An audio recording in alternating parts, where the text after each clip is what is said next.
I'd say when we look back on it now, especially together, just kind of realize how quickly someone's life can get turned upside down. I mean, I was at top of my life and then all of a sudden I can't move for months and months.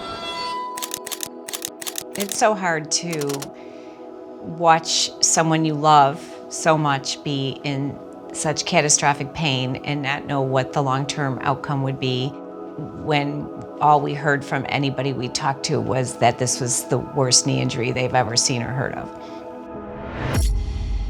I was in Kansas City for the Bills-Chiefs AFC Championship game. And then after the game, we were just going back to our Airbnb. We were cutting across a park, just started walking down a little hill, lost my footing. Part of my leg kind of stayed where it was. Part of me kept going with momentum and just kind of tumbled down, and it all kind of fell apart at the bottom of the hill, I guess. They started all the MRIs and tests and realized that my knee, the words they used was hanging on by a thread. My husband and I found out when Jack called us, and as the day progressed, it seemed to get worse and worse and worse.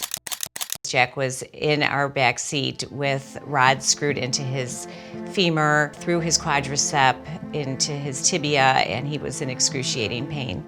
I called Midwest Orthopedics and decided that the best person for this job, hands down, was Dr. Challa.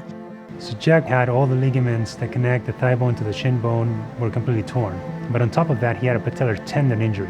That is as severe as an injury can get, to the point that they can actually lose their limbs.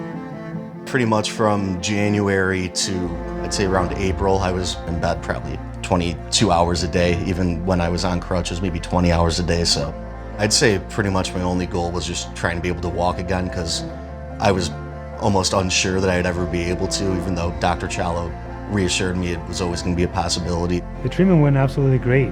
I told Jack this is going to be a tough lesion to recover from. I think you're going to have to work really hard with me so that we can go through the stages of recovery.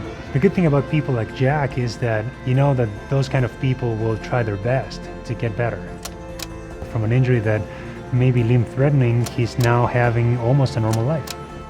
Dr. Challa is definitely a caring person. You can tell that he really does care about his patients. Dr. Challa treated our entire family, not just Jack. After his 6.5-hour reconstructive surgery, when he came out and gave me a hug, and I was crying, and he was so reassuring. I felt so supported in the most frightening time of my life. I don't know, I try to take everything one step at a time. So, physical health is something that's precious, and a lot of people are fortunate to have it, and a lot of people aren't. So I definitely will always be appreciative for it for the rest of my life now.